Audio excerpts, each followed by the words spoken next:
हमारे पास कक्षा 12 का केमिस्ट्री का पेपर है, यह यूपी बोर्ड द्वारा जारी ऑफिशियल मॉडल पेपर है। आइए देखते हैं इसमें कौन कौन से क्वेश्चन दिए हुए हैं। आपका पेपर बिल्कुल ऐसा ही आएगा, क्वेश्चन अलग अलग हो सकते हैं लेकिन पूरा पैटर्न यही रहेगा। आइए इसमें क्वेश्चन देखते हैं कौन कौन से क्वेश्चन आए हुए हैं।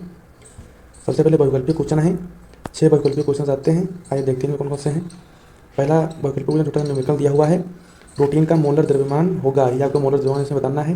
फिर अगला क्वेश्चन दिया हुआ है, संक्रमण तत्वों की मूल अवस्था में दिए गए डी इलेक्ट्रॉन विन्यासों में कौन सी ऑक्सीकरण अवस्था स्थायी होगी। फिर अगला है, संकुल ये दिया हुआ है, से विलयन के कितने आयन उत्पन्न होंगे, ये आपको बताना है। फिर दिया हुआ है, निम्नलिखित यौगिकों के क्वथनांकों का बढ़ता क्रम है, ये है। फिर अगला है, ग्रेवियल थैलेमाइड संश्लेषण से बनता है, क्या बनता है ये आपको बताना है। फिर अगला दिया हुआ है, माल्टोस बना होता है, माल्टोस किससे बना होता है ये आपको बताना है। फिर क्वेश्चन नंबर 2 दिया हुआ है, दो नंबर के सभी हैं।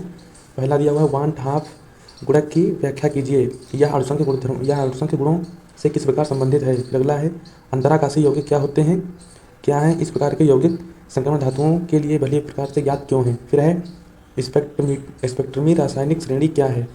फिर अगला दिया हुआ है, निम्नलिखित परिवर्तन आप कैसे करेंगे। ये सभी क्वेश्चन दिए हुए हैं, सभी दो नंबर के हैं। क्लोरोएथेन से ब्यूटेन, एनिलीन से क्लोरोबेंजीन।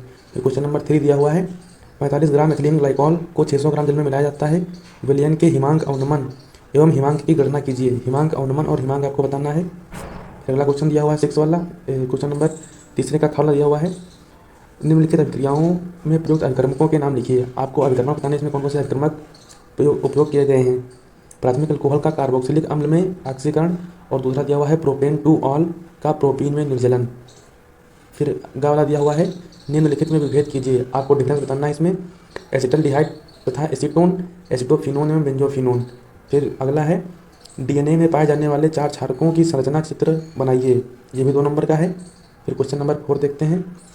क्वेश्चन नंबर 4 में पहला क्वेश्चन दिया हुआ है, आसवन के द्वारा शुद्ध एथेनॉल प्राप्त करना संभव क्यों नहीं है, ऐसे ऐसे द्विअंगी मिश्रणों को क्या नाम दिया जाता है, ये क्वेश्चन दिया हुआ है, पूरा कर लीजिएगा। फिर अगला क्वेश्चन है, किसी वैद्युत अपघट्य के विलयन की चालकता में मोलर चालकता की परिभाषा दीजिए, सांद्रता के साथ इनके परिवर्तन की विवेचना कीजिए। फिर अगला क्वेश्चन दिया हुआ है, ग वाला एक अक्रिया ए के प्रति प्रथम तथा बी के प्रति द्वितीय को ठेकी है, ये आपको बताना है, न्यूमेरिकल दिया हुआ है। फिर अगला क्वेश्चन है, घ वाला निम्नलिखित का कारण लिखिए, आपको कारण लिखना है। Cr2+ प्रबल अपचायक है, जबकि मैग्नीज थर्ड प्रबल ऑक्सीकारक है। 3 नंबर के ये क्वेश्चन हैं। फिर अगला 5 वाला दिया हुआ है, 5 का प्राथमिक और द्वितीयक बैटरियों की तुलना में ईंधन सेल से क्या लाभ है, डिस्चार्ज होते समय सीसा संचायक सेल में होने वाली अभिक्रिया लिखिए। जब बैटरी डिस्चार्ज होती है तो विद्युत अपघट्य का घनत्व किस प्रकार प्रभावित होता है। 4 नंबर का है क्वेश्चन। फिर अगला है, प्रथम कोट की अभिक्रिया के लिए वेग स्थिरांक ये दिया हुआ है, अभिक्रिया को अपनी प्रारंभिक सांद्रता से 1/16वां भाग रहे जाने में कितना समय लगेगा। इसी का सेकंड वाला है, एक प्रथम कोटि की अभिक्रिया में 30% वियोजन होने में 40 मिनट लगते हैं, की हाफ की गणना कीजिए। अर्ध समय कितना लगेगा अभिक्रिया में, ये मैं बताना है, 4 नंबर का है। फिर अगला है, ग्लूकोज तथा फ्रक्टोज के 2 समान रासायनिक गुणों के समीकरण लिखिए। फिर अगला दिया हुआ है, विटामिन ए तथा सी हमारे लिए क्यों आवश्यक है, उनके महत्वपूर्ण स्रोत लिखिए। फिर है, द्विदंतुर तथा उभयदंतुर लिगंड से क्या तात्पर्य है, कीलेट प्रभाव से क्या अभिप्राय है। 4 नंबर के सभी हैं। फिर क्वेश्चन नंबर 6 दिया हुआ है, क्या होता है जब, ये आपको बताना है। मेथिल क्लोराइड की अभिक्रिया KCN से होती है, एथिल क्लोराइड की अभिक्रिया जलीय क्लोराइड से होती है, शुष्क ईथर की उपस्थिति में ब्रोमोबेंजीन की अभिक्रिया मैग्नीशियम से होती है, एन ब्यूटिल क्लोराइड को एल्कोहलिक KOH के साथ अभिकृत किया जाता है, क्लोरोबेंजीन का जल अपघटन किया जाता है। अथवा में दिया हुआ है, ये रिएक्शन दी हुई है, इनको आपको पूरी करना है, चाहे आप ये कीजिए और चाहे ये ऊपर वाली कीजिए, जो अच्छे से आ रही है वो आप कर लीजिएगा। फिर क्वेश्चन नंबर इसी का खा देखते हैं, निम्नलिखित को उदाहरण सहित लिखिए।